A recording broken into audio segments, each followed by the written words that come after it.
वंचित बहुजन आघाडीच्या वतीने महाराष्ट्रातील अनेक मतदारसंघामध्ये लोकसभेसाठी उमेदवार उतरवण्यात येत आहेत। मात्र आमचं असं लक्षात आलं की काही ठिकाणी आमच्या उमेदवारांना सत्ताधारी पक्षाकडून धमकावण्याचा प्रयत्न होतोय। जळगाव येथे पक्षाच्या वतीने प्रफुल्ल लोढा यांना उमेदवारी देण्यात आलेली होती, मात्र सत्ताधारी पक्षाच्या नेत्यांना ते रुचलेले दिसत नाही। एक जैन समाजाचा व्यक्ती हा वंचित बहुजन आघाडीच्या तिकिटावर आमच्या मतदारसंघात कसा काय उभा राहतो असा सवाल उपस्थित करत तिथे आमच्या उमेदवाराला त्रास देण्याचा प्रयत्न झाला, त्याला धमकावण्यात आलं, त्याच्या कुटुंबाला धमकावण्यात आलं, त्याचे व्यवहार रोखण्याचा प्रयत्न झाला आणि अतिशय प्रेशर टाकून त्याला त्या ठिकाणी उमेदवारी मागे घ्यायला लावलेली आहे। उमेदवारांनी पक्षाशी संपर्क साधला आणि सगळा जो काही घटनाक्रम आहे तो सांगितला।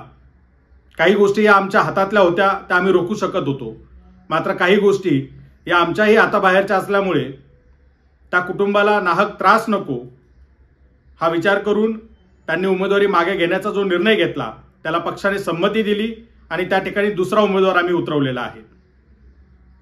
तसंच सोलापूरमध्ये सुद्धा आमच्या उमेदवाराने पक्षाशी संपर्क न साधता थेट उमेदवारी अर्ज मागे घेतला। तिथली माहिती काढल्यावर आम्हाला लक्षात आलं की तिथे सुद्धा सत्ताधारी पक्षाने आमच्या उमेदवाराला धमकावलेलं आहे आणि त्या प्रेशरला, त्या धमकावण्याला बळी पडून उमेदवाराने अर्ज मागे घेतलेला आहे।